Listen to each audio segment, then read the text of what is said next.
They called it an accident. They built statues, wrote obituaries, scattered flowers into the sea, and closed the file like a water-stained page. But truth does not die. It lay hidden in a silver ring engraved with twin phoenixes, waiting to be awakened. And it all began with 7 words, spoken by a nameless waitress. "Sir, my mom has the same ring." The city glittered like a restless ocean that night, every window along the Chicago River lit with ambition. Every horn and siren a reminder that this was a place where fortunes could rise and collapse in a heartbeat. But while the streets below pulsed with noise, within the brass doors of Asterion, silence reigned. Asterion was no ordinary restaurant. Its doors opened only for the few whose names could bend the stock market. Inside, chandeliers poured rivers of light across polished marble. A string quartet played notes so soft they seemed woven into the air. Waiters moved like shadows, carrying crystal glasses and plates painted with food as if they were priceless works of art. There were no prices on the menu. To dine here was not to eat. It was to declare you belonged to the ruling caste of the city. Among those shadows walked Lena Moreno. 20 years old, she lived 2 lives. By day, she was a daughter in a crumbling walk-up apartment in Pilsen, caring for a mother whose memories were riddled with holes. By night, she put on her stiff black vest and white shirt, tied her hair back, and became invisible. In Asterion, her name didn't matter. She was not Lena. She was a pair of steady hands, a polite voice, a shadow sliding between the titans of the world. That evening, whispers ran through the staff like static. In the corner, under the glow of the largest chandelier, sat a man they all feared to serve. Victor Armand. The name was legend. Armand and Wythe, his company, stretched like a colossus across continents, shipping, ports, real estate, and now the rising empire of artificial intelligence. Entire neighborhoods rose or fell at the flick of his pen. He was called ruthless, brilliant, untouchable. Yet beneath the legend was a ghost story, whispered among those who dared. 20 years ago, his wife had vanished in a car accident on the cliffs of Oregon. They had found wreckage, debris, fragments of her belongings, but not her body, not the ring. Since then, Armand had lived like a man carved from stone, his empire growing even as his humanity withered. And tonight, he sat alone in Asterion. His hair was iron gray, combed back with precision. His jaw looked as if carved by a sculptor's hand. His eyes, pale as winter steel, scanned nothing and saw everything. He ordered a whiskey, Malin 25, neat, with a voice that rumbled low, dismissive, tired. He ate with mechanical precision, not tasting, not savoring, simply enduring. None of the senior waiters dared approach. To serve him was to invite danger, for a wrong word might end a career. And so the task fell, as it always did, to the newest, Lena. Her heart hammered as she carried his plate. She rehearsed every movement, every word. She thought of her mother, of overdue bills, of the medicine that might not be bought if she lost this job. She approached his table, bowed slightly, placed the plate down and waited for dismissal. For nearly the entire meal, he ignored her. She was glass, air, a ghost carrying food. Until dessert. It was a deconstructed tiramisu, arranged in fragments across the porcelain like scattered stars. Lena's hands shook as she set it down. The cuff of her uniform brushed his sleeve. In that small motion, her silver chain slipped forward. Dangling against her wrist was a ring, a sterling band, intricately carved into twin phoenixes, whose wings curved inward to cradle a sapphire teardrop dark as midnight. Victor Armand froze. His fork clattered against the plate, a sharp metallic crack that drew startled looks from nearby tables. His hand trembled. His eyes widened, fixed not on her face but on the tiny ring gleaming at her wrist. For an instant, his mask slipped, and the face of a man carved from grief was revealed. Lena, startled, looked down at the chain. The ring had been a gift from her mother on her 18th birthday, a replica made by a Chinatown jeweler of the one her mother always wore. Her mother had called it the only piece of the past I carried into the future. To Lena, it was simply a link between them, a charm against loneliness. Victor's stare pinned her in place. She should have stepped back, apologized, tucked the chain away. But something stronger, a fragile desire to be seen, to exist beyond the uniform, pushed her forward. She gave a nervous smile, lifted her wrist slightly toward the light, and said the 7 words that would change her life forever. "Sir, my mom has the same ring." The dining room went silent. Even the quartet seemed to falter. Victor's entire body stiffened. His eyes, storm gray, searched her face with frantic desperation, as though trying to summon a memory from her features. The curve of her jaw, the shape of her eyes, the slight bow of her lips. His voice broke, ragged, unrecognizable. "What did you say?" Lena opened her mouth, but before she could repeat herself, his body convulsed. His glass fell, shattering whiskey across the linen. His eyes rolled back, his breath hitched. And then, like a great oak cut at the root, Victor Armand collapsed. The chair toppled, his body hit the carpet with a heavy thud. The tiramisu shattered, cocoa dust rising like smoke. Gasps swept the room. A woman screamed. The manager ran forward, shouting for an ambulance. Diners crowded, phones lifted high, camera flashes flickering like lightning. And Lena stood frozen at the center, the ring glimmering faintly against her wrist, her words still hanging in the air. She felt the weight of what she had done, not with guilt, but with dread. 7 words, nothing more. Yet a billionaire lay unconscious at her feet. As paramedics burst into the Golden Room, pushing a gurney between toppled chairs, Lena's gaze caught on a figure in the far corner. A tall man in a steel gray suit, untouched by panic. His expression was calm, calculating. His eyes lingered on her wrist, then lifted to her face with cold precision. He spoke into a phone, turned, and slipped away before the crowd could notice. A shiver traced Lena's spine. She had the sudden, terrifying sense that she was no longer invisible. The ring her mother had treasured, the ring she had worn without question, was not simply an heirloom. It was a key. And tonight, without knowing, she had placed that key into the lock of a door that had been sealed for 20 years. Behind it waited secrets darker than she could imagine, secrets powerful enough to crush empires. And it had all begun with 7 words. The ambulance lights burned red against the golden glass of Asterion, a violent wound in a room that had never tolerated disorder. Diners whispered in panic, their expensive perfumes mingling with the acrid sting of spilled whiskey and cocoa powder. Lena stood frozen near the table, her wrist still bare, the tiny phoenixes on her ring glinting like fireflies. Her breath was ragged, her thoughts a jumble. She had only spoken 7 words. How could 7 words bring down a man like Victor Armand? The paramedics worked quickly, strapping the billionaire to a gurney. His chest rose and fell in shallow rhythm, the steady beep of a portable monitor the only proof of life. The manager of Asterion wrung his hands until the knuckles went white. "What did you do to him?" he hissed, his face pale with fear. "Nothing," Lena stammered. I mentioned my mother's ring, that's all, I swear." But the manager's eyes were wild. He saw not truth, only liability.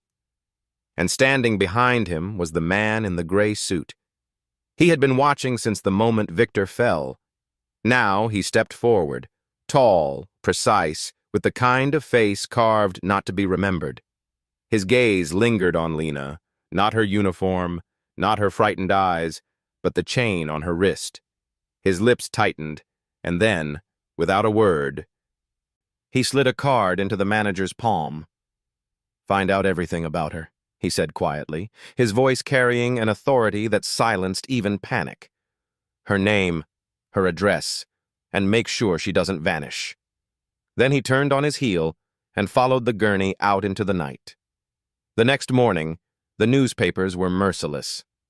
Billionaire Victor Armand collapses at Asterion. Stress of global expansion, heart attack scare. Armand silent as investors hold breath. There was no mention of a waitress, no mention of a ring. Lena's existence had been scrubbed from the story as neatly as if she had never been there at all. But at Asterion, the truth lingered. The manager called Lena into his office that afternoon, his voice clipped, brittle. "You're on indefinite leave," he said, eyes avoiding hers. "For now. Until things settle." Indefinite leave was a polite phrase. What it meant was dismissal. What it meant was silence. Lena left the restaurant with her last paycheck folded in her pocket and the taste of fear on her tongue. Back in her tiny apartment, the familiar smell of boiled cabbage and lavender soap wrapped around her like a shroud. Her mother, Eva, sat in her armchair by the window, humming softly as she folded laundry. The phoenix ring, larger, heavier, gleamed against her chest where it always hung from its silver chain. Lena stared at it, shaken. "Mom," she whispered, "where did you really get that ring?" Eva looked up, her eyes soft, clouded by the fog that had haunted her for 2 decades. "I don't remember, sweetheart. You know that. I woke up in a hospital with nothing but this." She touched the ring tenderly, as if it were part of her body. It was the only thing that felt like home. 2 nights later, the knock came. It was not the frantic pounding of debt collectors, nor the impatient rattle of a neighbor. It was 3 quiet, deliberate taps. Lena opened the door to find a man in a dark overcoat, hat in hand. "Miss Moreno!" His voice was calm, polite, edged with steel. "My name is Raphael Kincaid. I represent Mr. Armand." Her blood ran cold. "The man from Asterion?" He inclined his head. "The man whose life you nearly upended. He wishes to speak with you." "I didn't," she began, but he lifted a hand. "I know what you said. The ring." His eyes dropped briefly to the chain at her wrist where the replica still hung. "That's why he wants you. Not for what you did, but for what you carry." Lena hesitated, gripping the edge of the door. "What if I say no?" For a moment, Raphael's face softened, almost pitying. "Then you'll be followed anyway. People saw what happened in that restaurant. People with interests you cannot imagine. Better to come with me and hear the truth from him than be left in the dark." Behind him, a sleek black car idled at the curb, its windows tinted, its engine a quiet growl. Lena glanced back into the apartment. Her mother was dozing in her chair, the ring glinting faintly in the lamplight. Fragile, oblivious, safe for the moment. Lena's heart clenched. She turned back to Raphael. "Where is he?" The car's leather smelled of wealth, of power. The city blurred by outside the tinted glass, its noise muted to a distant hum. Lena sat stiffly, clutching her hands together, her chain pressed between her palms. Raphael watched her with unreadable eyes. "Mr. Armand did not have a heart attack. What you witnessed was shock, pure catastrophic shock. That ring on your wrist, Miss Moreno, is not a trinket. It is the echo of a ghost." She frowned. "My mother's ghost?" "No," Raphael said, his voice dropping. His wife's. The car turned sharply, gliding into the private entrance of St. Gideon Medical Center, the kind of hospital where privacy was a currency more valuable than gold. Guards stood at the gates, their faces blank. The elevator that carried them upward was lined in oak, silent, suffocating. At the top floor, Raphael paused before a pair of heavy wooden doors. He is awake, still weak, but very much alive. You must understand. He has not been the same man since the night his wife vanished 20 years ago. You may not like what you hear. Lena's pulse thundered. The doors opened. The suite was larger than her entire apartment. Curtains were drawn against the glittering skyline, muting the city into a gray blur. Machines hummed softly in the corner, their monitors glowing faint green. And in the armchair by the window sat Victor Armand. He looked older, stripped of his armor. His robe hung loose against his frame. His eyes, though, those storm-gray eyes, burned with an intensity that pinned Lena where she stood. "Miss Moreno," he rasped. His voice was broken, stripped of its command. "Come closer." She stepped into the dim room, her hands trembling at her sides. "The ring," he said. The word cracked like glass. "You said your mother has one."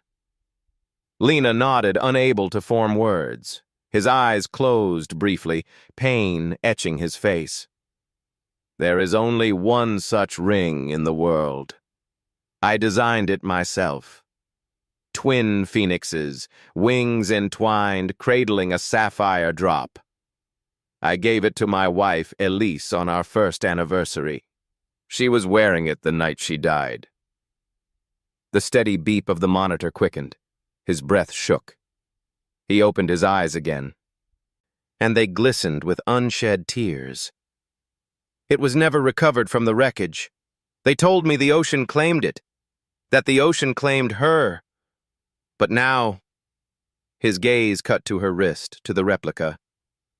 "Now you stand before me, saying your mother wears it still. Tell me, Miss Moreno, what is your mother's name?" Lena's voice was barely a whisper. "Ava. Ava Moreno." The name fell into the silence like a stone into deep water. Victor flinched as though struck.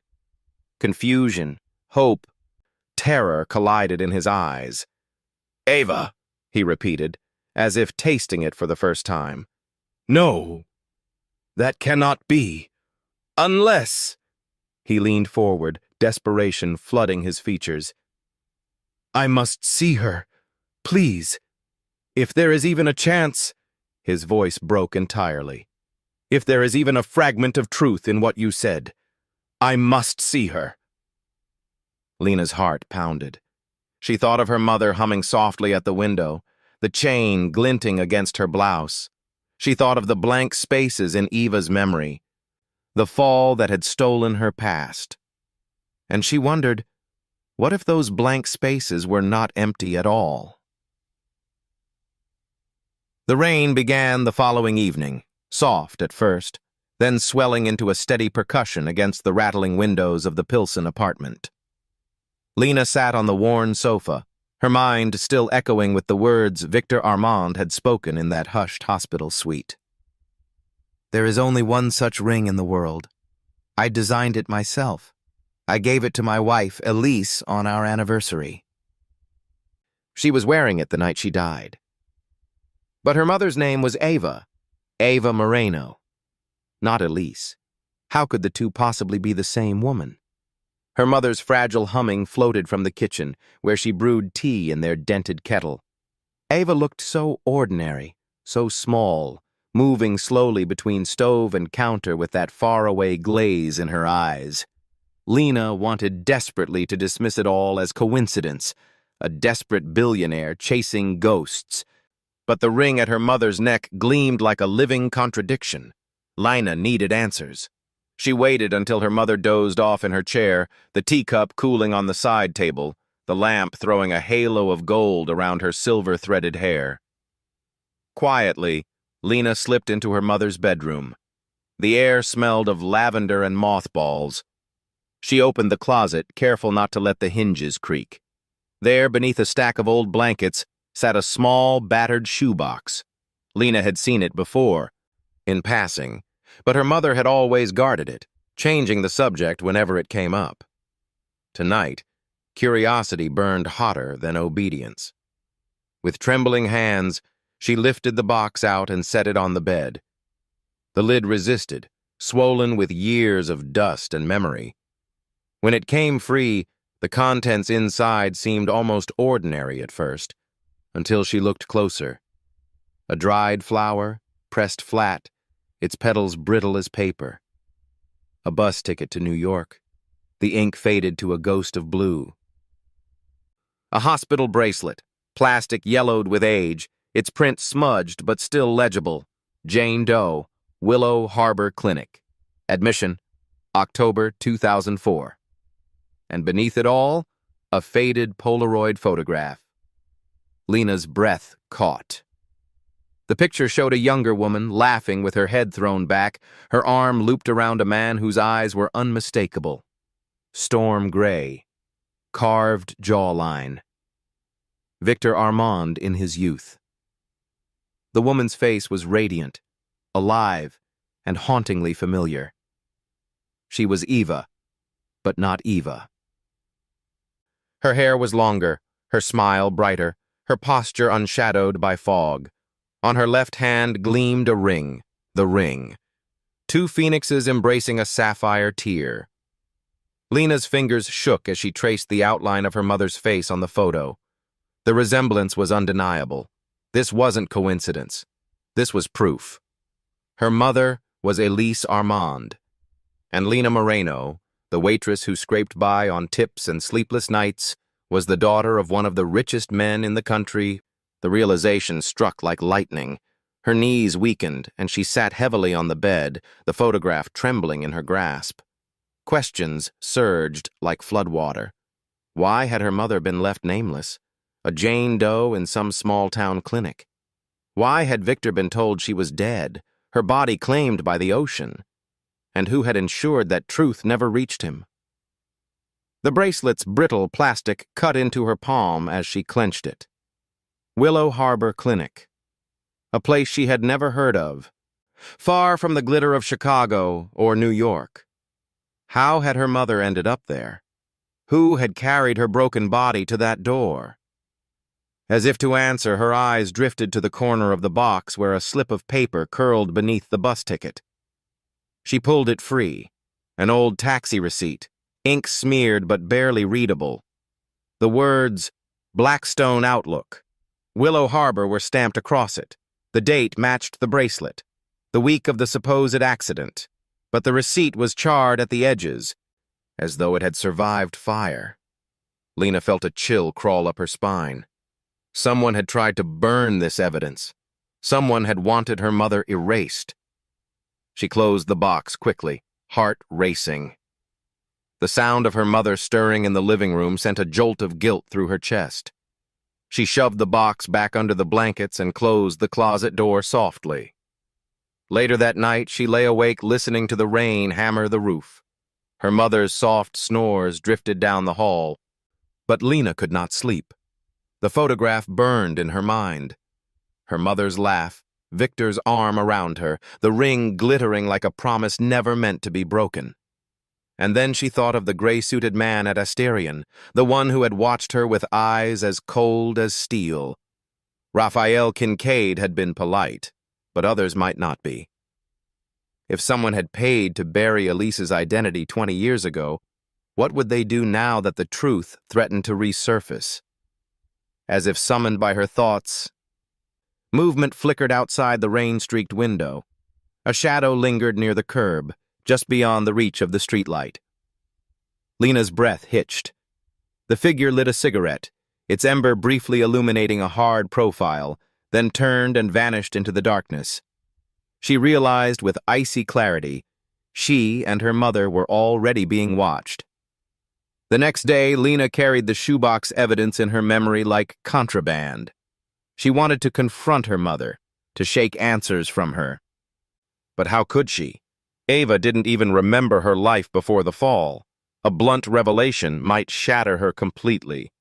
So Lena played her role, making tea, chatting about groceries, pretending nothing had changed, but her eyes kept drifting to the ring at her mother's neck, a talisman, a secret, a beacon. That evening, a discreet envelope slid under their door. No knock, no voice. Lena picked it up, her hands trembling.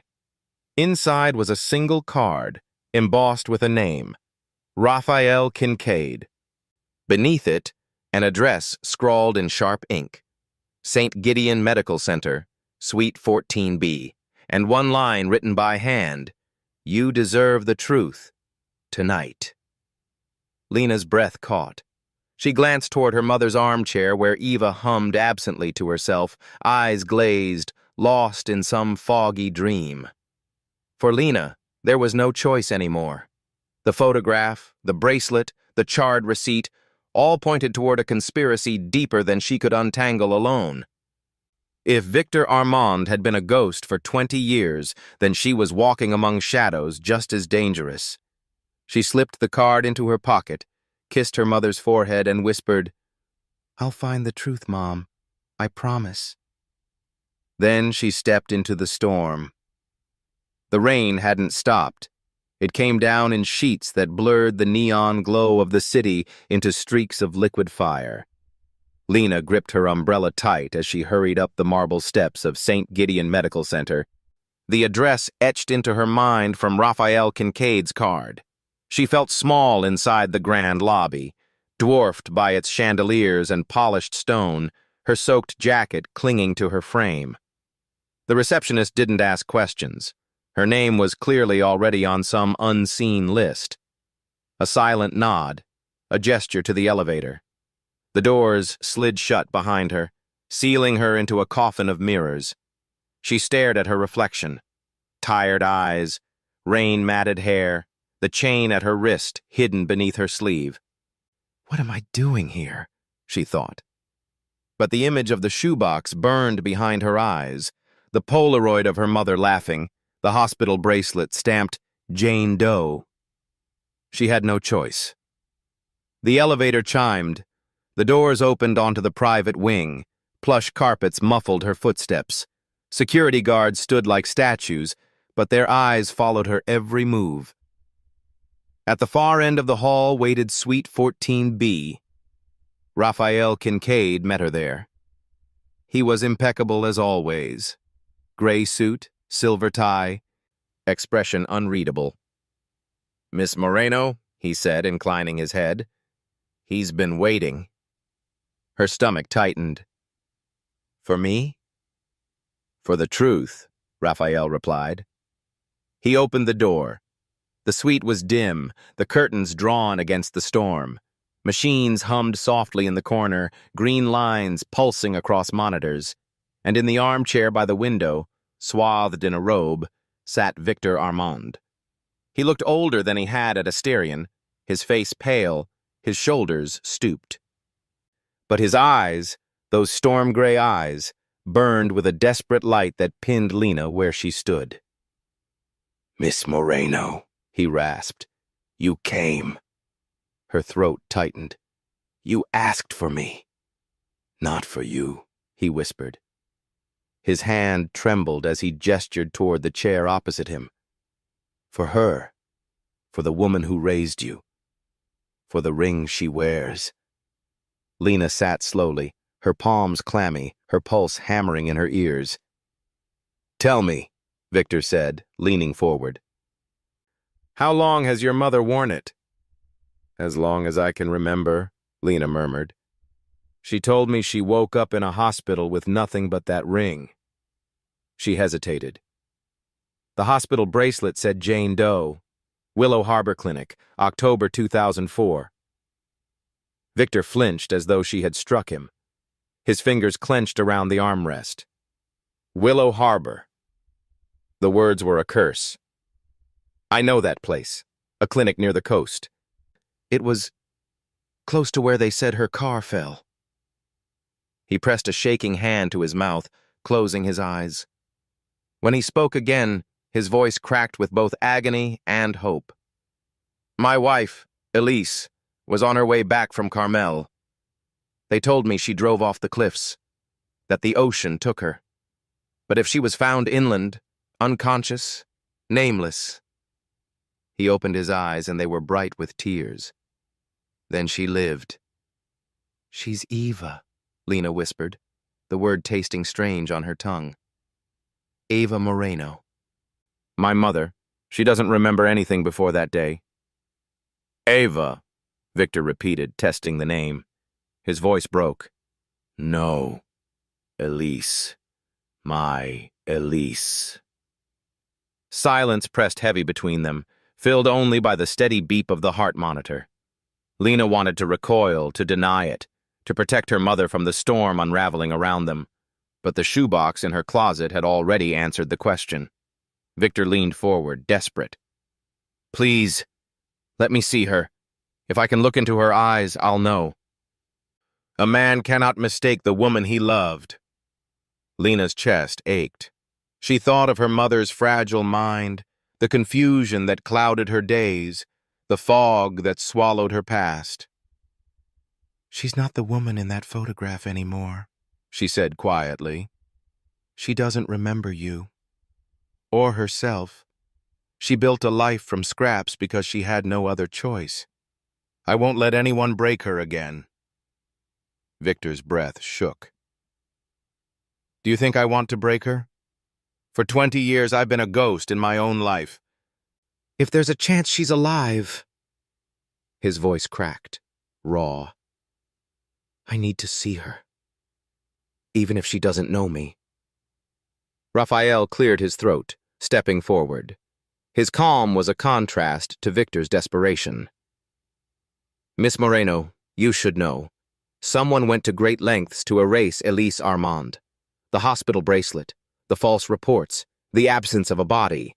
That is not chance. That is design. Lena looked up sharply. You mean someone wanted her gone? Raphael nodded once.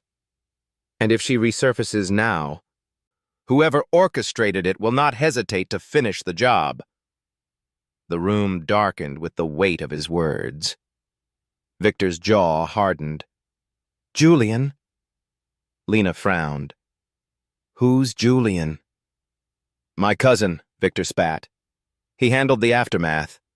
He filed the death certificate. He swore the body was lost at sea. He told me to grieve, to move on, while he quietly fattened himself on the company's accounts. His voice grew low, lethal. Elise suspected him. She told me, days before the accident, that millions were missing. I promised we'd uncover it together. But then, the crash. Raphael added, his tone surgical. Julian Armand has controlled parts of the empire for 2 decades. If Elise had survived, she was a threat. If she is alive now, she is the key to his ruin. The realization chilled Lena to her bones. Her mother was not just a forgotten patient. She was a target. Lightning split the sky outside, illuminating Victor's face, etched with grief, fury, and a desperate, impossible hope. He reached across the space between them, his hand trembling. Miss Moreno, Lena, please, let me see her. Not as Victor Armand, billionaire, not as a man seeking vengeance, just as a husband who lost his wife. If she's truly gone, I'll know. If she's truly alive, I'll protect her with everything I have left. Lena stared at his outstretched hand. The storm raged outside, and inside her heart raged one of its own. To bring Victor into their fragile home was to unleash chaos, to shatter the quiet world her mother had built. But to refuse was to deny the truth burning in that shoebox, the truth engraved in silver and sapphire. At last, she whispered, one chance, at our apartment. Quietly. No bodyguards, no press, no spectacle. If she recognizes you, if something inside her remembers, then maybe. Victor bowed his head, a tear sliding down his cheek. "Thank you," he breathed. For the first time in 20 years, the storm inside him shifted. Not gone, not silenced, but cracked open to the faintest glimmer of light. That night, as Lena left the hospital, the rain had stopped. The streets glistened, washed clean, but the shadows clung deeper than ever. She felt them at her back as she walked, eyes that followed, steps that paused when she turned. And when she reached her apartment, she found the door ajar. Her stomach dropped. She pushed it open slowly. The room was undisturbed, at first glance. Her mother still slept in the armchair, the lamp glowing softly above her. But the closet door in the bedroom stood open. The blankets had been tossed aside. The shoebox was gone. The silence of the apartment was suffocating. Lena stood frozen in the bedroom doorway, her eyes locked on the empty space where the shoebox had been. The blankets were shoved aside, the dust disturbed. The box was gone. Her pulse thundered in her ears. Every instinct screamed to wake her mother, to cry out. But she bit back the urge. Eva lay asleep in the armchair, the lamp casting a soft halo over her weary face, unaware of the violation that had crept into their home. Someone had been here. Someone had touched her mother's past, stolen it from under their roof. She moved carefully through the rooms, checking the locks. The chain on the door dangled, broken. No sign of forced entry. Whoever it was had keys or skills enough to mimic them. A faint smell lingered in the air. Cigarette smoke, cold and bitter. Her mind leapt to the shadow she'd seen outside 2 nights before, the ember glowing in the rain. Her stomach knotted. They hadn't just been watching. They had acted. The photo, the bracelet, the burned receipt, gone. The only proof she had found, the fragments of her mother's true life, stolen back into the shadows. Lena sat heavily on the bed, fighting tears. What now? Without the shoebox, all she had were Victor's words, her own memories of the photo, and the ring around her mother's neck. To the world, that was nothing. To the world, Ava Moreno was nobody. She buried her face in her hands. But then the thought struck her. They wouldn't have risked breaking in if the evidence didn't matter. The shoebox was dangerous. To someone. And if it was dangerous, then the truth it contained was real. Her fear hardened into resolve. The next morning she told her mother nothing. She could not. Eva hummed softly over her tea, her eyes glazed with gentle fog. She didn't notice the missing box. She didn't sense the storm circling outside their fragile walls.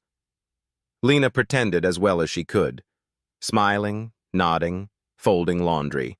But inside, she was already planning. She had to confront Victor again. The black car returned that evening, gliding to the curb with panther-like grace. The same driver, silent, waiting. Lena slid into the back seat, clutching the chain on her wrist as if it were armor. At St. Gideon, Raphael Kincaid was waiting. His sharp eyes scanned her face as though he already knew. "You've been breached," he said quietly. Her throat tightened. "The shoebox. It's gone." He nodded grimly as though he'd expected this. "They know you found it. That was their mistake. You are no longer invisible." Her hands shook. "Who are they?" Victor's voice answered from within the suite. "Julian." Victor looked weaker than before, but fire burned in his eyes. "He knows. He's always known." "That shoebox, those scraps, they were meant to be buried. He'll burn the world to keep them hidden." "Why?" Lena whispered. "Why erase her?" Victor's jaw clenched. Because Elise was the only one who ever questioned him. She found the gaps in the ledgers, the siphoned millions, the shell corporations. She was going to expose him. And then, the crash. It was too convenient. Raphael spoke like a man laying down evidence in court. We've traced payments from Julian's companies to Robert Finch, the administrator at Willow Harbor Clinic, $2 million in bearer bonds. The same week your mother was admitted as Jane Doe. Lena felt the room tilt. So he paid to erase her, to bury her alive. Victor's fists trembled. And for 20 years, I lived like a corpse while he fattened himself on my company. His voice broke. All while she raised our daughter alone. Lena flinched at the words, our daughter. She wasn't ready to accept them. Not yet. But the fury in Victor's eyes was real, and the danger pressing in on her mother was undeniable. That night, back in Pilsen, Lena checked the locks twice, then 3 times. She sat awake by the window, staring at the street below. Every flicker of movement made her pulse leap. Near midnight, her mother stirred in the chair. "Sweetheart," Eva murmured, her voice fragile. "Why are you still awake?" Lena crossed the room and knelt beside her. She wanted to pour it all out. The photo, the bracelet, the man in the hospital who claimed to be her husband. But Eva's eyes were soft, distant, as if one hard truth might shatter her. So Lena only whispered, "I'm protecting you, Mom. That's all you need to know." Eva smiled faintly, brushing her daughter's hair back. "You've always been my anchor," she said. "Even when the rest is fog, you're the one thing I know." Lena's throat ached. She rested her head against her mother's lap, the ring at Eva's chest pressing into her cheek. She closed her eyes, but sleep never came. The following morning, chaos erupted across the news. Sterling Industries Board calls, emergency meeting. Financial irregularities surface, amid CEO's collapse. Julian Armand, to address investors. Victor had moved faster than Lena expected. From his hospital suite, he was setting the stage. Documents were leaking, journalists were circling, and Julian, caught off guard, was scrambling to contain it. But Lena understood what that meant. If Julian believed Eva was alive, if he feared she might speak, then she was no longer just a forgotten ghost. She was a threat. And threats, in Julian Armand's world, were eliminated. That evening, the phone rang. A voice, low and calm, seeped through the line. "Miss Moreno," Raphael Kincaid said. "You must bring your mother tomorrow. Victor needs to see her, quietly, before Julian makes his move." Lena's grip tightened on the receiver. She looked across the room at her mother, humming to herself as she watered the violets on the windowsill. A storm was gathering, and her mother was at its center. She had no choice. The shoebox was gone. The shadows were closing in. Only confrontation remained. Tomorrow, the past and present would meet. And nothing, no lie, no theft, no empire, would ever be the same again. The morning broke pale and gray, the city still damp from the storm. Lena dressed her mother gently, buttoning her blouse, smoothing the scarf around her shoulders. Eva hummed faintly, unaware of the gravity pressing down on every detail. "Where are we going, sweetheart?" Eva asked, her eyes hazy but curious. Lena forced a smile. "To meet an old friend." The words tasted fragile, like glass in her mouth. She avoided the word husband, avoided the word past. She could not risk breaking her mother's fragile balance before they arrived. The car arrived at noon, sleek and black, its windows darkened. Raphael Kincaid stepped out on, his expression the same unreadable mask. He opened the rear door with quiet courtesy. "Miss Moreno, Mrs. Moreno." He inclined his head to Eva. Eva blinked at him politely. "Do I know you?" "No," Raphael said softly. "But you may know someone who waits for you." The ride through the city was silent, heavy. Lena held her mother's hand the entire time, as if the warmth of her grip could anchor them both against the storm. Her heart pounded with fear that Eva would break, that Victor's hope would crush him when confronted with her mother's fog. When the car pulled up before St. Gideon's private entrance, Lena almost begged them to turn back. But the doors opened, and there was no retreat.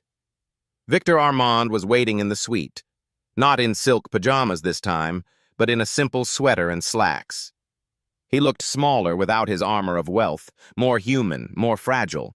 His gray eyes lifted the moment the door opened, and the world seemed to stop.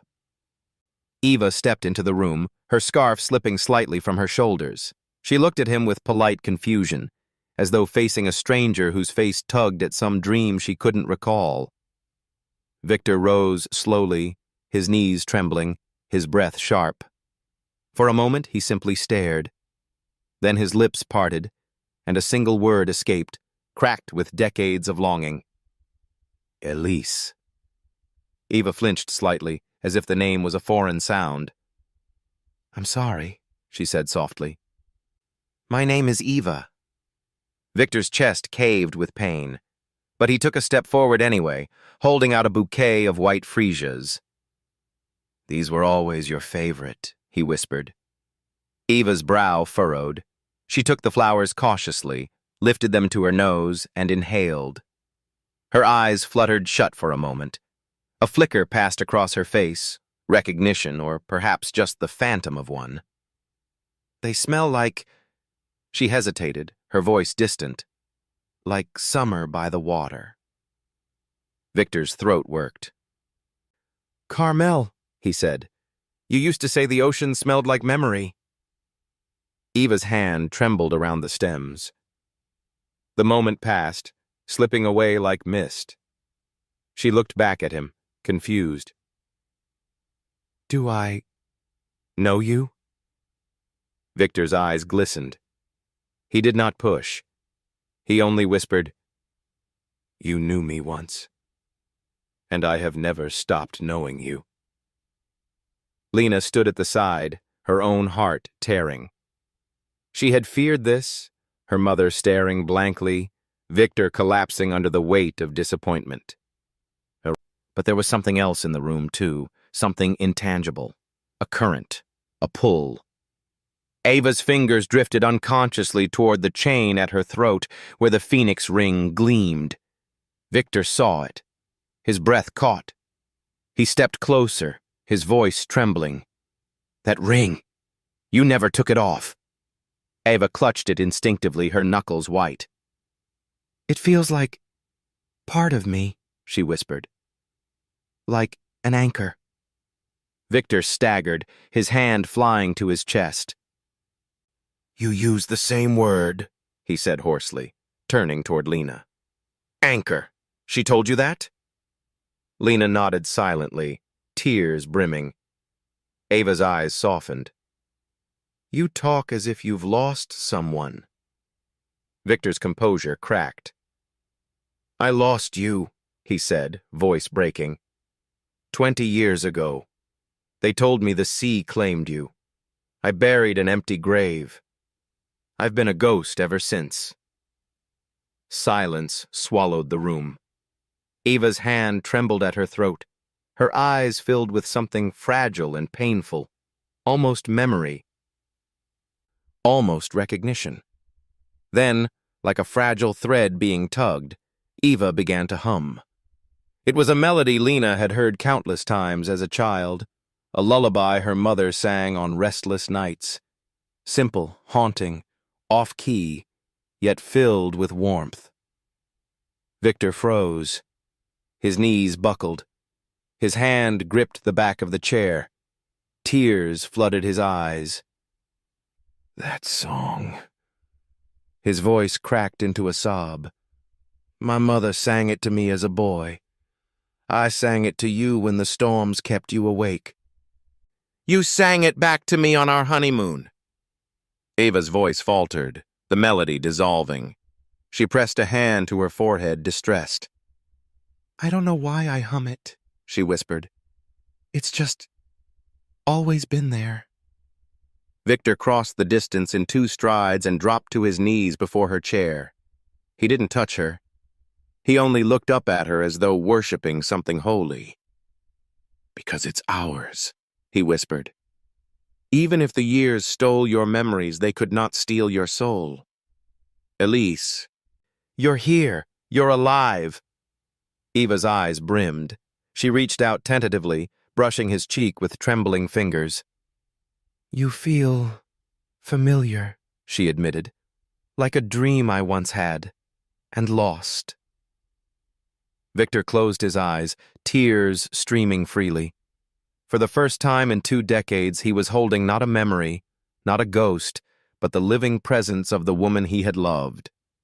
Lena watched, overwhelmed. A part of her wanted to rejoice, another part to recoil. If her mother was Elise Armand, then Lena was not simply a waitress from Pilsen, she was the daughter of a billionaire. The thought made her stomach churn. But before she could process it, Raphael cleared his throat. His voice was low, urgent. "We don't have much time. Julian will move soon. If he suspects Elise is alive, he will not hesitate. We must keep her safe." Victor rose slowly, his hand lingering near Eva's as if afraid to let go. His face hardened, steel flashing through his grief. "He already suspects. That shoebox was proof enough. He'll come for her." Lena's breath hitched. "He already has," she said. "The box is gone." Raphael's eyes narrowed. "Then the clock is ticking." Outside, thunder rumbled faintly across the horizon, though no storm was forecast. It was the sound of something else, inevitable, approaching. For 20 years, Elise Armand had been a ghost, buried alive beneath lies. Now, standing before Victor, touching his cheek, humming the song they once shared, she was flesh again. But ghosts do not rise without consequence. And somewhere in the glittering towers of Chicago, Julian Armand was already preparing his next move. The morning papers were merciless. Victor Armand's mind, failing, heir apparent. Julian to assume control sources. Widow's ring. Sparks delusions in reclusive billionaire sterling empire faces. Family crisis. Lena sat at the small kitchen table, the headlines sprawled across the page. Each word was a blade. Julian Armand hadn't wasted time. He was moving faster than anyone had expected, spinning Victor's hope into madness for the world to consume. Her mother, Eva, hummed absently as she buttered toast, oblivious to the storm raging in print. Lena folded the paper quickly, hiding it away. But her phone buzzed before she could breathe. A message, unsigned. "You've been noticed. Stop digging, or she disappears again." Her stomach nodded. She shoved the phone into her pocket before her mother could ask questions. Later that day, Raphael Kincaid appeared at their apartment. His expression was harder than usual, his gray eyes shadowed with unease. "They've begun the smear campaign," he said flatly. "Julian has the board convinced Victor is delusional. They'll call for a transfer of power within the week." "What about us?" Lena asked, her voice tight. "He knows my mother's alive." Raphael's gaze flicked toward the window. The street below. "That's why you're being watched." Lena's pulse quickened. "So it was his men outside?" "Of course." Raphael's voice was cold. "They'll want to know if she remembers. If she speaks, Julian's empire crumbles. That makes her the single most dangerous woman in his world." Eva looked up from her chair, puzzled. "What are you two whispering about?" Lena forced a smile. "Just bills, Mom. Nothing important." But she could feel Raphael's eyes on her. Nothing about this was nothing. That evening, Victor called from his guarded suite. His voice was raw, ragged. "They've stolen the narrative. Julian paints me as a broken old man chasing ghosts, but Elise, your mother, she is my truth. And I will not let him bury her again." Lena held the phone tightly.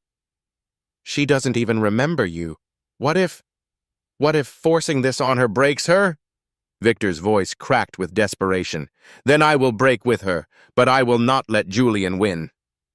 Behind him, Lena could hear murmurs, papers rustling, Raphael's clipped commands. They were already building a war room. And Lena realized, with a jolt of terror, that she and her mother were soldiers in that war, whether they wanted to be or not. The first real strike came 2 nights later. Lena was returning from the corner market when she noticed the car. Dark, unmarked, parked across the street. Its windows were tinted, but the glow of a cigarette ember pulsed faintly inside. Her chest tightened. She quickened her pace. Groceries heavy in her arms. The car door opened. A man stepped out, tall, broad-shouldered, his coat collar turned up against the wind. His eyes were fixed on her with cold precision. "Miss Moreno," he said, his voice smooth, rehearsed. "A word." She didn't stop. "I don't know you." "Julian sends his regards," the man continued, stepping into her path. "He asks only for cooperation. Hand over the ring, and this ends quietly." Lena's blood turned to ice. She tightened her grip on the bag, forcing herself not to tremble. "It's not for sale." The man's smile didn't reach his eyes. "Then consider this your only warning. Rings are replaceable. People are not." Before she could respond, he turned, slid back into the car, and vanished into the night. Lena stood shaking on the curb, her groceries spilling into the gutter. That night, she told Victor and Raphael everything. Raphael's jaw tightened. "Julian is accelerating. He knows we're closer than he thought. He won't waste time with words again." Victor's voice thundered through the speakerphone. "Then we hit back harder. No more waiting. We bring Elise into the light, publicly." Lena gasped. "No, she's not ready. The cameras, the noise, it would crush her." "She doesn't need to speak," Victor said firmly. "She only needs to exist. A single photograph of her with me, wearing that ring, and Julian's lies collapse. His empire will rot under the truth." Raphael looked at Lena, his expression grave. "He's right. It's dangerous, but so is doing nothing. The longer we hide, the more power Julian gathers." Lena pressed her hands to her face. She thought of her mother's gentle humming, her fragile eyes, her laughter that came and went like broken sunlight. Could she withstand being thrust into a storm of headlines and flashbulbs? But what choice did they have? The next morning, Eva woke early, brighter than usual. She stood at the window, the scarf draped around her shoulders, the ring glinting against her blouse. "Sweetheart," she said, turning to Lena with a rare clarity, "I dreamed of a man last night. Gray eyes. He was calling my name, not Eva. Something else. Elise." Lena's breath caught. Her mother smiled faintly. "Do you think dreams are just dreams? Or do they come from somewhere real?" Lena's heart ached. She wanted to protect her mother from everything, from Victor's desperate hope, from Julian's ruthless reach, from the truth itself. But as the morning sun touched the Phoenix ring, she understood. The past was no longer waiting. It was already here. By midday, the decision was made. Raphael arranged a meeting, secret, secure, between Victor and Eva, away from the hospital and the boardrooms. A quiet townhouse on the river, guarded yet unassuming. Victor would see his wife again. This time not as a ghost, not as a patient, but as living proof. But Lena couldn't shake the image of the man in the dark car. His warning still echoing.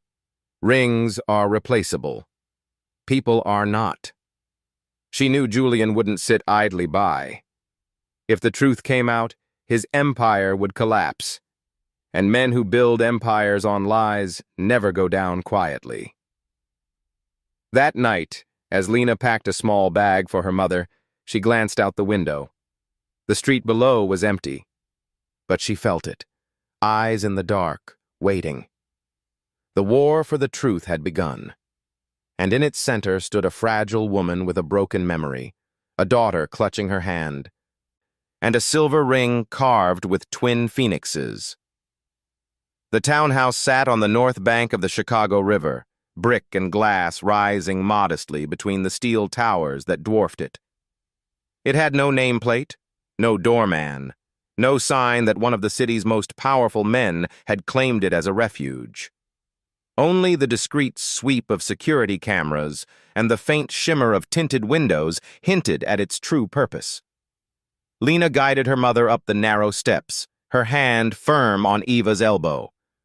The older woman looked around with gentle curiosity, her scarf fluttering in the evening breeze. "Why are we here, sweetheart?" she asked, her voice soft. "To meet someone," Lena said.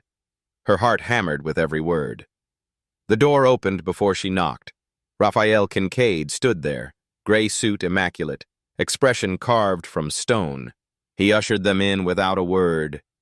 Inside, the townhouse was quiet, warmly lit, the scent of polished wood and freesia flowers filling the air. In the living room, by the tall windows overlooking the river, Victor Armand stood waiting. He wasn't dressed in silk or armor of wealth tonight. He wore a dark sweater, slacks, and an expression so raw it almost broke Lena's resolve. His eyes found Eva instantly, and he seemed to forget to breathe. "Hello?" he whispered. Eva blinked at him, confused but not fearful. Her hand rose unconsciously to the phoenix ring at her throat. "You," she murmured, tilting her head. "You look familiar." Victor's lips trembled. He stepped forward, his hands shaking. "Elise." Eva frowned. "No, I'm Eva." The name landed like a stone in his chest, but he didn't falter. He took another step closer, stopping just short of her reach. May I sit?" he asked, voice breaking on the last word. Eva nodded politely, though she looked to Lena for reassurance. Lena swallowed hard and gave a faint nod. For a long while, the three of them sat in silence. The river outside glimmered under the city's lights. Victor's gaze never left Eva's face, drinking in every detail as if afraid she would vanish again. Finally, he spoke. "Do you ever hum a song when you can't sleep?" Eva tilted her head, surprised. "Yes, a lullaby. I don't know where I learned it." Victor's breath hitched. He leaned forward, his hands trembling. "Could you—" Eva hesitated. Then softly she began to hum. The melody was simple, haunting, just off-key, but full of tenderness. Lena's heart clenched. She had heard it countless times in childhood, never realizing it was a thread from another life. Victor broke. His shoulders shook, tears sliding down his face. "It's ours," he whispered. "My mother sang it to me. I sang it to you. And you, Elise, you sang it back."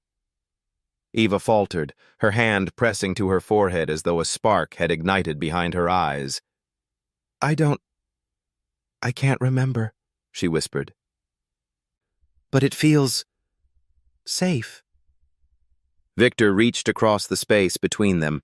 Slowly, carefully, as if approaching something sacred, he took her hand in both of his.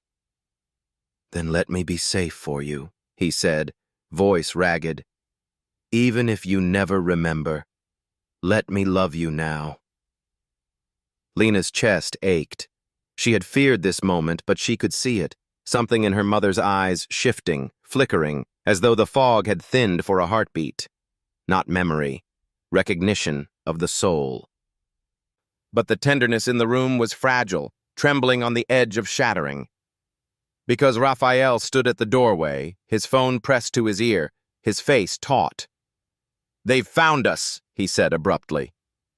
Victor's head snapped around. "What?" "Julian's men. 2 black sedans circling the block. They'll claim they're press, but they're not. We have maybe 5 minutes before they breach. Lena's blood ran cold. She rose instantly, gripping her mother's shoulder. We have to go. Eva looked frightened now, her eyes darting between them. What's happening? Victor stood, fury burning away his grief. Julian won't take her again, not this time. Raphael moved with crisp efficiency. Basement exit. The car will meet us 3 blocks down. The lights flickered as if on cue. A shadow passed the window. The low hum of engines outside grew louder. They moved quickly, but every step felt like a countdown. Lena clutched her mother's hand, guiding her down the narrow staircase. Behind them, Victor followed, his shoulders squared, his jaw clenched as though he were ready to fight a war with his bare hands. The basement smelled of concrete and oil. Raphael unlocked a steel door, revealing a narrow alley. Rainwater still pooled in the gutters, glistening under the faint glow of the street lamps. "Stay close," he ordered. They slipped out into the night just as headlights flared at the far end of the street. A sedan idled. Doors opening. 2 men stepped out, their coats heavy, their eyes sharp. Victor pulled Eva close, shielding her with his body. "Run," he hissed. Raphael's voice was calm, deadly. "No guns. Not here. Too visible. They'll try to snatch, not kill." Lena's heart thundered as she pulled her mother into the shadows. But Eva stumbled, clutching her chest. "Sweetheart, I can't." "Mom, please," Lena begged, dragging her forward. The men advanced, slow, confident, like wolves closing in. Then sirens wailed in the distance. Blue lights splashed against the wet brick. The men froze, cursed, and melted back into their car. Tires screeched. The sedan vanished into the night. Raphael exhaled. "Not police," he said grimly. "A decoy I arranged. They'll circle back. We have to move."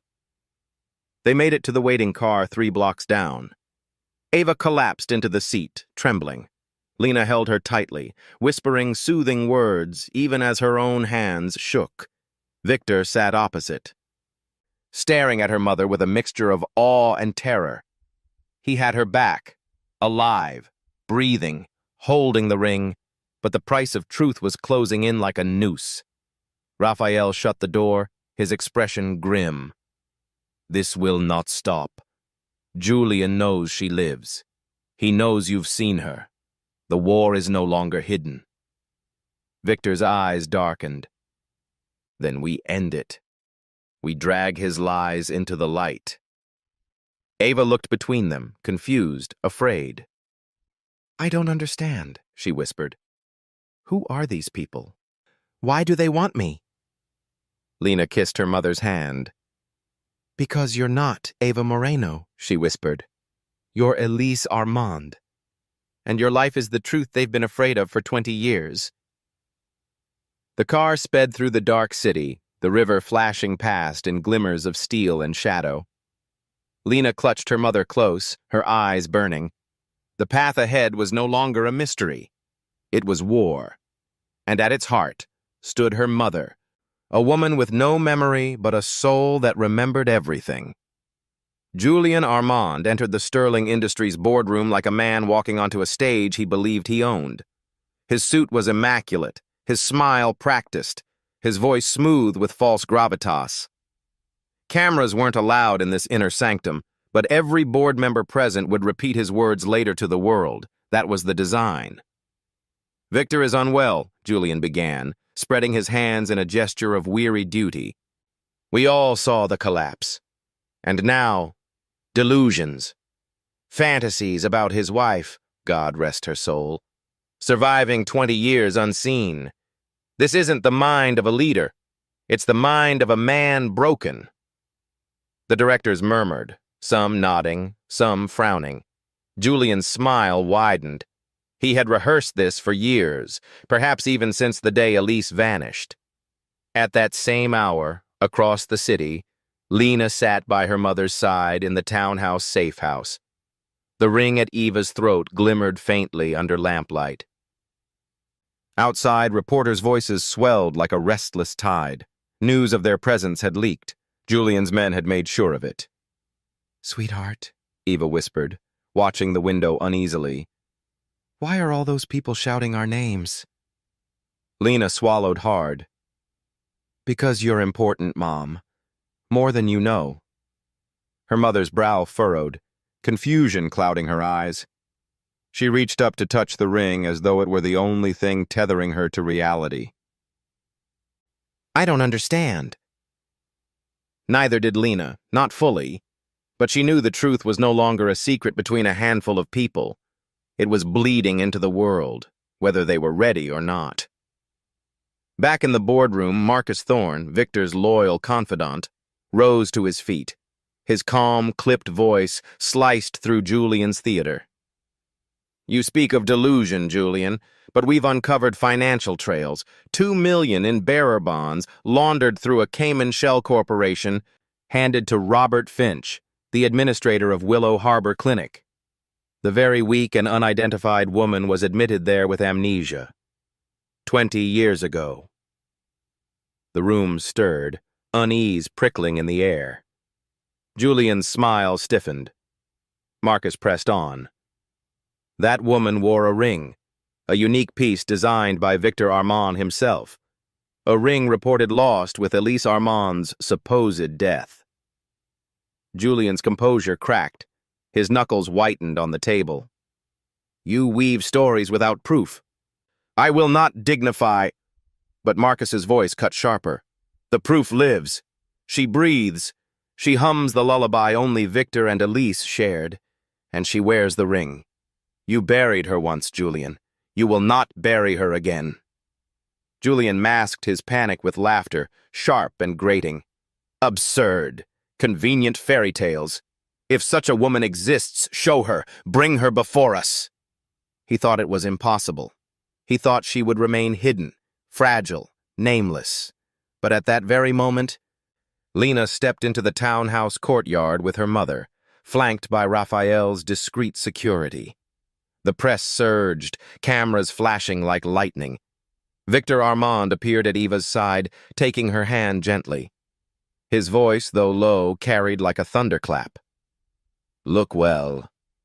For 20 years you called her dead. But here she stands. Not a ghost, not a dream. Elise Armand, alive." The cameras erupted. Eva blinked at the lights, startled, clinging to Lena's arm. "I don't understand," she whispered, trembling. "You don't have to," Lena whispered back. "You just have to breathe."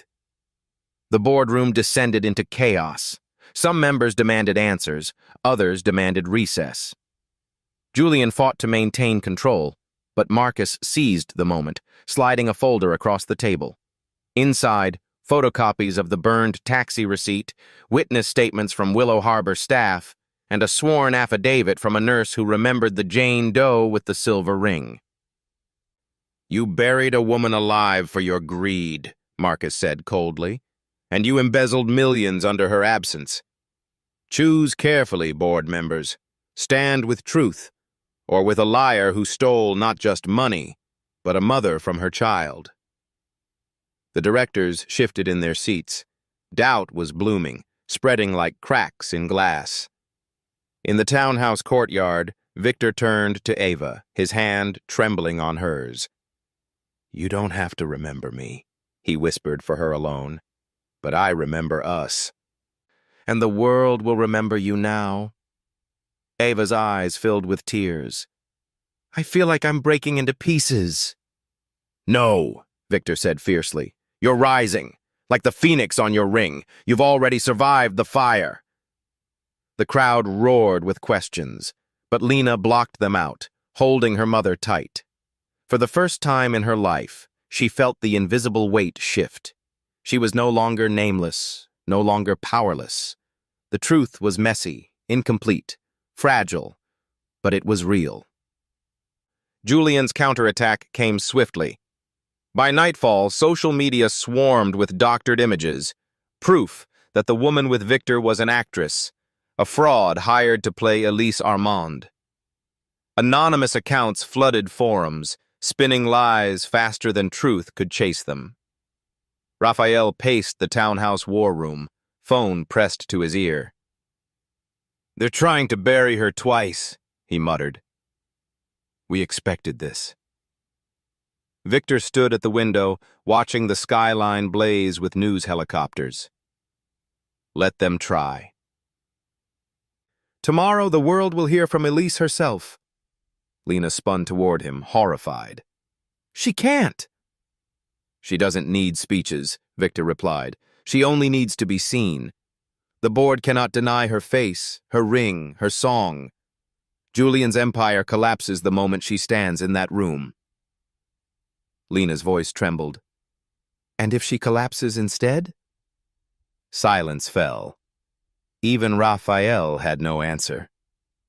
That night, as Eva slept, Lena crept into her room.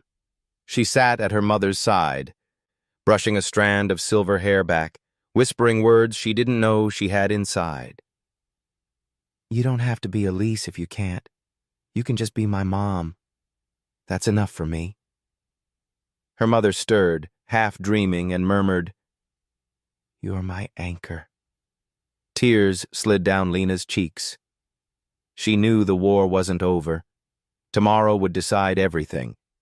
In the boardroom, in the press, in their hearts, and in the shadows of the city, Julian Armand was already preparing his final, most ruthless move. The Sterling Industries boardroom had never been so full. Every seat was taken, the air thick with tension. Reporters were barred from entering, but they waited in a swarm outside, cameras poised like vultures. At the head of the long mahogany table, Julian Armand sat with an expression of perfect composure. He wore victory like cologne, confident that his lies would prevail. Then the doors opened. Victor Armand entered, cane in hand, face pale, but eyes blazing.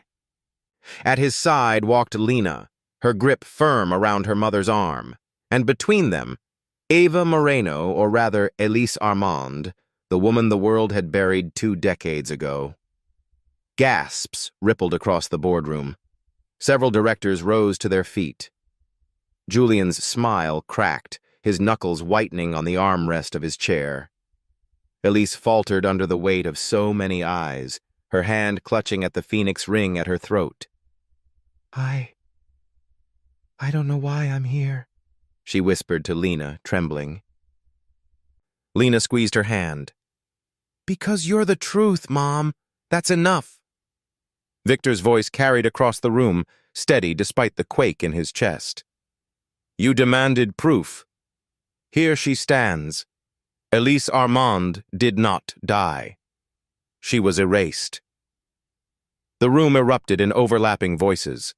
Some demanded order, others demanded verification. Julian's laughter sliced through the chaos, brittle and sharp. This is desperation, a grieving man parading a stranger, a fragile woman coached into believing she's someone she's not. "Then let her speak," Victor said. All eyes turned to Elise. She trembled under their scrutiny. For a moment, Lena feared her mother would crumble, that the fog in her mind would swallow her whole. But then Elise closed her eyes and hummed. The melody was soft, cracked, but unmistakable. A lullaby, ancient and haunting. The same tune Victor had described, the same tune Lena had heard all her life. The boardroom fell silent. Victor's voice broke. "No one else knows that song. Not one soul, but us." Julian rose, his mask splintering. "A trick. A fabrication." Marcus Thorne slammed a folder onto the table. His calm voice cut through Julian's panic. "Financial records, testimonies, the payment to Robert Finch, the cover-up at Willow Harbor, the embezzled millions. You didn't just steal money, Julian. You stole a woman's life." A director flipped through the documents, his face paling. Another whispered urgently to his neighbor. Doubt spread like wildfire. Julian's composure collapsed. Lies! Doctored! You think I'd risk— The door burst open. 2 security officers entered, flanking Robert Finch himself. Older now, gaunt, his eyes haunted. He carried a signed affidavit in his shaking hands. I can't live with it anymore, Finch said hoarsely. He paid me $2 million to bury her under the name Jane Doe. God forgive me, I did it. Julian lunged, his voice cracking into a snarl. You pathetic coward! But the guards restrained him. Victor stepped forward, his voice ringing like a verdict. You called me broken. You called me delusional. But the truth always rises, like the phoenix carved into her ring. Elise survived, and with her survival, your empire of lies ends. The board members, one by one, turned from Julian to Victor. In their silence, the verdict was sealed. Julian Armand's reign was finished. Outside, the press exploded as Julian was escorted from the building in handcuffs, his face twisted with rage. Cameras flashed, microphones surged forward. But the world's gaze shifted when Victor and Elise emerged, hand in hand, with Lena at their side. The fragile woman the world thought dead stood blinking in the sunlight, the silver ring gleaming like a resurrection. A reporter shouted, Mrs. Armand, do you remember your life? Elise faltered, tears brimming. Not with my mind, she said softly, but with my heart. She turned to Victor, her voice steady for the first time. I may never recall every detail, but I know this man loved me. I know this daughter saved me, and I know I am alive. The crowd roared. The cameras captured it all. The phoenix risen, the empire reborn. That night, in the quiet of the river townhouse, they sat together. No boardrooms, no reporters, just family. Victor held Elise's hand, tracing the familiar lines of her fingers. I lost you once. I will not lose you again. She smiled faintly. I can't promise the memories will return, but I can promise this. I feel safe. And maybe that's enough. Lena watched them, her heart swelling and aching all at once. For years, she had believed her life was small, ordinary. But tonight, she understood. She had been carrying the legacy of love too powerful to die. The next morning, Victor presented Lena with a leather-bound book. Inside were her stories, the ones she had scribbled in notebooks late at night, printed, bound, with her name on the cover.